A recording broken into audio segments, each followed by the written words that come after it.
അസ്സലാമലൈക്കും, welcome back. ഇന്ന് ഞാനിവിടെ ഒരു സദ്യ സ്പെഷ്യൽ അവിയലിൻ്റെ റെസിപ്പിയാണ് ഉണ്ടാക്കാൻ പോകുന്നത്. വീഡിയോ എല്ലാവരും സ്കിപ്പ് ചെയ്യാതെ കാണുക. ഇനി വീഡിയോയിലോട്ട് പോവാം.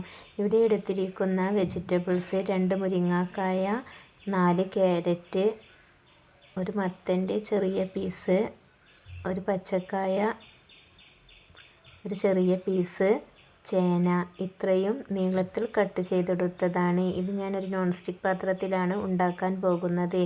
ഇനി ഈ വെജിറ്റബിൾസ് എല്ലാം നോൺ സ്റ്റിക്ക് പാത്രത്തിലിട്ടതിന് ശേഷം ഇവിടെ ഞാൻ 1 ടേബിൾ സ്പൂൺ ഉപ്പും 1/2 ടേബിൾ സ്പൂൺ മഞ്ഞൾപ്പൊടിയും ഒരു 4 ടേബിൾ സ്പൂൺ വെളിച്ചെണ്ണയും ഒഴിച്ചു കൊടുക്കുന്നുണ്ട്. ഇവ മൂന്നും ചേർത്ത് കൊടുത്ത് ഈ വെജിറ്റബിൾസിൽ നല്ലോണം ഒന്ന് മിക്സ് ചെയ്തെടുക്കാം. കൈകൊണ്ടോ തവി കൊണ്ടോ ഒന്ന് മിക്സ് ചെയ്തെടുക്കാവുന്നതാണ്.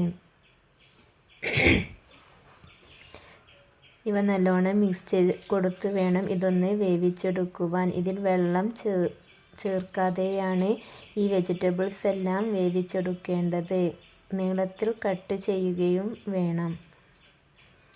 ഇവ നല്ലോണം ഒന്ന് മിക്സ് ചെയ്ത് മൂടി വെച്ച് ഒന്ന് വേവിച്ചെടുക്കാവുന്നതാണ്. വേവിക്കുമ്പോൾ ഇത് ലോ ഫ്ലെയിമിലിട്ട് വേണം വേവിച്ചെടുക്കുവാൻ. ഇടയ്ക്ക് ഒന്ന് നല്ലോണം ഇളക്കി കൊടുക്കണം. ഫ്ലെയിം ഹൈയിലോ മീഡിയത്തിലോ ആക്കിയാൽ വെള്ളം ചേർക്കാത്തത് കാരണം ഇത് പെട്ടെന്ന് അടിക്ക് പിടിക്കുന്നതാണ്. മൂടി വെച്ച് വേവിക്കുന്നത് കാരണം ഇതിൽ വെള്ളം വെന്ത് കഴിയുമ്പോൾ വെള്ളം ഇതിലേക്ക് ഇറങ്ങി വരും.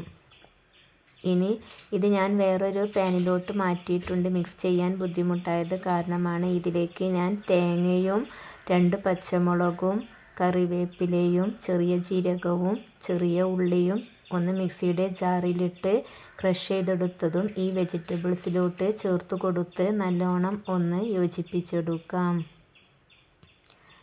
നല്ലോണം ഒന്ന് യോജിപ്പിച്ചതിനു ശേഷം ഈ തേങ്ങയുടെ കൂട്ട് ചേർത്ത് കൊടുക്കുമ്പോൾ ഫ്ലെയിം മീഡിയത്തിലാക്കിയാലും കുഴപ്പമില്ല. ഇനി ഇതിലോട്ട് ഞാൻ 1/2 കപ്പ് പുളിയുള്ള തൈര് ചേർത്ത് കൊടുക്കുന്നുണ്ട്. ഈ തൈര് ചേർത്ത് കൊടുത്ത് ഇത് ഒന്ന് മിക്സ് ചെയ്തെടുക്കാം. പതുക്കെ മിക്സ് ചെയ്തെടുത്താൽ മതി, അല്ലെങ്കിൽ വെജിറ്റബിൾസ് എല്ലാം ഉടഞ്ഞു പോകും. ഈ വെജിറ്റബിൾസ് എല്ലാം വേവിക്കുമ്പോൾ ഫ്ലെയിം ലോയിലിടാൻ മറക്കരുത്. ഇനി ഒരു പാനിലോട്ട് ഞാൻ ആവശ്യത്തിനുള്ള വെളിച്ചെണ്ണ ഒഴിച്ച് കൊടുത്ത് 1 ടേബിൾ സ്പൂൺ കടുകിട്ട് കൊടുത്തിട്ടുണ്ട്. ഈ കടുക് നല്ലോണം ഒന്ന് പൊട്ടിക്കഴിഞ്ഞാൽ ഇതിലോട്ട് ഒരു പിടി ചുവന്നുള്ളിയും ഇതിലോട്ട് ചേർത്ത് കൊടുക്കുന്നുണ്ട്. 4 ചുവന്നുള്ളി ചെറിയ പീസാക്കി കട്ട് ചെയ്തതാണ് ചേർത്ത് കൊടുക്കുന്നത്. ഇനി ഒരു പിടി കറിവേപ്പിലയും ചേർത്ത് കൊടുത്ത് ഇത് നല്ലോണം ഒന്ന് മൂപ്പിച്ചെടുക്കാം.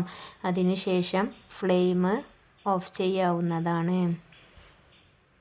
ഈ മുളകിൻ്റെ എല്ലാം കളർ ചേഞ്ച് വന്നു കഴിഞ്ഞാൽ ഫ്ലെയിം ഓഫ് ചെയ്തതിന് ശേഷം നമ്മൾ വേവിച്ച് വെച്ചിരിക്കുന്ന ഈ അവിയൽ കൂട്ടിലോട്ട് ഇത് ചേർത്ത് കൊടുക്കാവുന്നതാണ്. അങ്ങനെ വളരെ ടേസ്റ്റി ആയിട്ടുള്ള അവിയൽ ഇവിടെ റെഡിയായി. വീഡിയോ ഇഷ്ടമായ ലൈക്ക് ചെയ്യാനും ഷെയർ ചെയ്യാനും സബ്സ്ക്രൈബ് ചെയ്യാനും മറക്കരുത്.